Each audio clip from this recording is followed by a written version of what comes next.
The Envy Touch does decent with music thanks to a 3.5mm stereo headphone jack. I'm going to pull up the VCast Music store.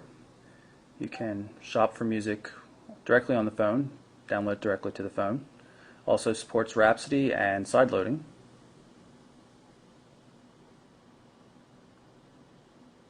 Go to My Music, and you can see the songs we've already downloaded and purchased.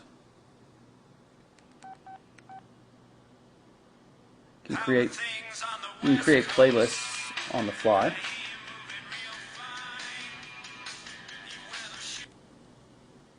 You can switch from track to track, and when you move to the external screen, everything still works. And you have a little control here so you can see what's playing, and so you can access it easily. We're going to press this button in the upper left-hand corner of the keyboard to bring up our favorite contacts. You see you can move around with the D-pad, or you can use the number keys on the keyboard. Easily view the contact. It's also easy to add contacts to the favorites. Go through here, you can add a contact individual or a group.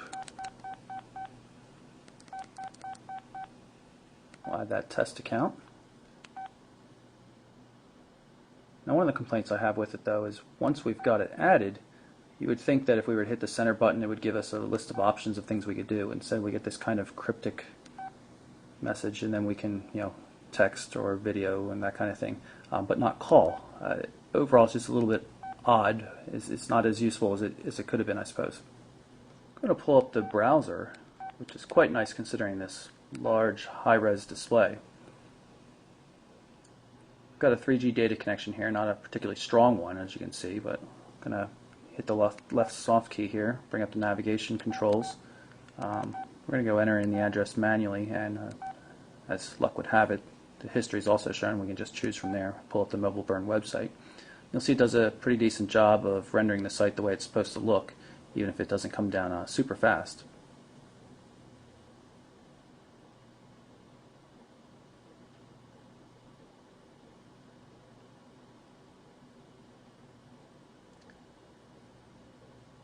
There you can see the full page. Looks pretty much like you would expect. Navigating with the D-pad isn't as easy as it could be, but fortunately, that's what the touchscreen's for. Touchscreen works in both orientations. For a lot of sites, it's going to look better in landscape mode like this, though. You can see that there's support for Flash. There's Flash ads running here. Very impressed with the browser overall. It's really quite accurate in the rendering and pretty speedy in terms of navigation. The zooming's not as intelligent as we've seen on some other devices, but it's not bad at all. Very readable. Double tapping doesn't zoom in and zoom out as you might expect all the time. It seems to go through levels, but still not difficult to use at all.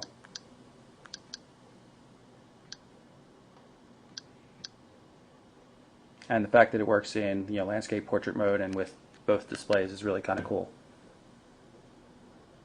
I'm going to activate the camera on the Envy Touch by holding down the shutter button for a second. Brings it right up. Press the shutter button just a little bit. It'll get focused. Press it the rest of the way. Takes the photo. And save it. Touchscreen interface when using the external display for all the controls. Rather easy to use. Can also switch to video mode, and we take a look at resolution here, and you can see we can shoot at VGA resolution, which is pretty slick. Again, just push the button, starts recording. We're recording the video now. Press the shutter button again to stop it, or touch the on-screen control. Go back into the camera mode, and then we'll hit the button for the picture browser. See, it only works in portrait mode here, though. Grab one of the pictures. Do get landscape viewing in one direction, though. Just some random pictures around the office. That's the NV3 there. perfectly acceptable photo browser, nothing particularly exciting. Of course, it works a little bit differently on the internal display. A little bit easier, actually. Overall, quite nice camera experience. So that's our look at the LG VX11000 NV Touch, follow-up to the Voyager. Nice feature set. Dual 3-inch displays with 800 by 480 pixel resolution, which is really impressive. 3.5mm headphone jack, full QWERTY keyboard, touchscreen, 3.2 megapixel camera. I mean, it's really got an awful lot, and even the application functionality is quite nice. It's not a smartphone, but it's offering an awful lot of smartphone type functionality.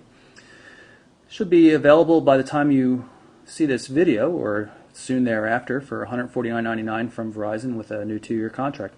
Again, that's the LG NV Touch. I'm Michael Orrell for MobileBurn.com.